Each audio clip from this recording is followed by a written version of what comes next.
Tonight, in the reality check, we as a nation are forced to deal with another school shooting in our nation's public schools. This shooting marks number 18 for this year.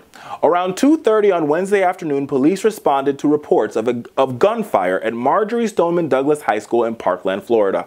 There, a shooter, who is now in custody, opened fire with an AR-15, a military-grade weapon, on defenseless students and teachers. He murdered 17 people and badly wounded at least 14 others. This shooter was merciless, killing anyone in his path, including a geography teacher who is now a hero, Scott Beagle. Mr. Beagle was everything a student could ask for in a teacher. He was engaging, funny, and brought joy back to teaching and learning. During the ordeal, Mr. Beagle opened the doors of his classroom and let a group of students in, including Kelsey Friend.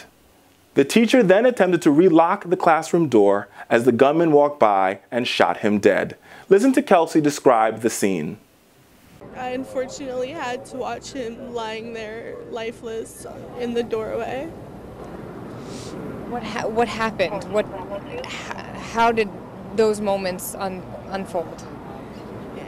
It just all went by so fast, and knowing my friends said to me, Mr. Beagle's on the ground. He's not moving. He's not moving. I'm like, are you serious? And they're like, yeah, he is not moving. And my heart just started pounding. But at the beginning, he was trying to save me and a group of kids by locking the door, and unfortunately that was his last moments, and I got to say I'm scared and I'm sorry to him. Fowler Nation, when will our elected leaders stand up and do something? Parkland, Florida is just a couple miles away from where I grew up in Weston, Florida. As a high school debater, I remember having debate tournaments there. I will never forget the state qualifying tournament at Stoneman Douglas High School. And last night, as I sat and watched the aerial views of the courtyard, I remember being a student and carrying my debate materials across that courtyard, which has now become a crime scene. As I listened to the stories of those parents, all I could think about was my own mother and how she would act if I was one of those students. America, yet again, another father will not return home. A son will not return home to their parents. A young girl won't chair at a football game, and another mother will not kiss their daughter goodnight. But this one hurts in particular. Just hits too close to home for me. In the next coming days, the grief being felt in Broward County and throughout America will turn into righteous indignation, and rightfully so.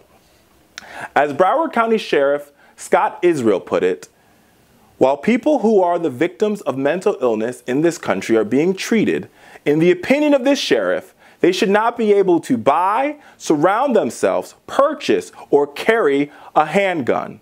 Those two things don't mix. And Sheriff Israel is right. But sadly, instead of being called the Sunshine State, Florida should be called the Gunshine State. The shooter of Orlando's Pulse nightclub attack used a similar weapon, which is easier to obtain in Florida than a handgun. A Huffington Post reporter purchased an AR-15 in Orlando in just 38 minutes, only 2 days after the Orlando Pulse nightclub shooting. When will enough be enough? That is the question. This isn't about gun confiscation or ending the Second Amendment. This is about keeping our babies safe at school. The NRA's stronghold on America must end today. Our students deserve safe and welcoming schools. And right now, that isn't the reality. Some will watch this and say that I'm making this political. And my answer to them will be yes, I am. Because our elected leaders have a solemn obligation to protect the citizens of this country, especially our young people. And when their willful negligence results in murder, it could only be political. Ladies and gentlemen, this story to me is beyond heartrending and beyond shocking, because this could have been prevented. Explain to me, in 2018, in the best best country in the world's largest economy, how it is possible that an 18-year-old who cannot buy a beer, an 18-year-old who cannot walk into a liquor store and buy a bottle of vodka, can walk into a gun store in Coral Springs and buy an AR-15 and buy a magazine with 30 bullets in it. Explain that to me. And what makes this even more heartrending is we learned, as the story unfolds, America, we learned this, that the leader of a white supremacist group said on Thursday that the suspected gunman in one of the deadliest school shootings in American history was a member of his group and participated in paramilitary drills. So not only are we dealing with a person who is mentally deranged, who has been expelled from school, but we now know that this individual who created havoc in the town of Parkland, Florida, is also an individual that engages in practices of hate and bigotry. There's nothing that we can do about hate and bigotry, because hate and bigotry is a disease of the heart that we cannot cure. But there is something that we can do about the proliferation of military-style weapons in the hands of our citizens, America. You already know me, and you know that I am not the liberal, and I am not the progressive who's going to come out here and say we should ban all guns. Both my father and my brother are gun owners. But what I'm saying to you here is there has to be some common sense. There has to be some decency. This behavior has got to stop. We are not even in March, and we have had 18 school shootings. When are we going to say enough is enough? When are we going to get disgusted enough that another mother and another father has to plan another funeral for the little girl who should be alive today? America, we can do better than this. We can do so much better than this. Our founding fathers would be rolling in their graves if they knew that the Second Amendment has been weaponized and utilized to kill America's future. We can do better than this.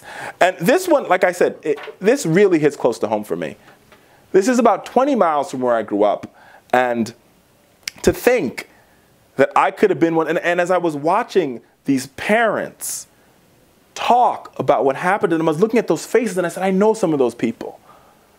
I probably know some of their older children because I debated with them in high school. And don't get me wrong, I'm not saying that Sandy Hook wasn't bad. I'm not saying that Columbine wasn't bad. But for me, this one was way too close to home. This one could have been my brother's high school. This could have been my high school. Broward County is a great place to raise a family. Broward County is a great place to raise a child. Broward County has some amazing educators. Broward County has some amazing public schools. Broward, when it comes to intervention and it comes to dealing with children who are on the edge, Broward County does it better than nobody else. But yet still, because of the NRA's stranglehold on America, the educators and the counselors and the social workers and the doctors and the nurses and everybody at the Broward County school system could not stop this loon from murdering those 17 innocent students and teachers. America, we've got a problem on our hands that it's bigger than you think it is. And if we don't get up and if we don't fix it, if we don't come together as a country and we say, to hell with the NRA and throw the baby out with the bathwater when it comes to them and their advocacy, our country will be taking a desperate path down the wrong road and we will not be able to turn back. Now more than ever, we have got to call on the forces of unity and say the NRA is not the way for America. It's not what our founders wanted, and it's not what the American people want, and we have got to stop them from having this stranglehold on our country and this stranglehold on what the Second Amendment is and what it isn't. But that cannot start until we as Americans speak up. Because we elect the people in Congress, we elect the people in state legislatures, we elect the people on school boards, we elect the people at city councils. And if we don't demand more from them, then they will continue engaging in the same behavior that we've seen since Columbine. We'll send thoughts and prayers and do nothing else after that. That is no longer acceptable. This ideal of thoughts and prayers in a press conference and moving on is no longer acceptable.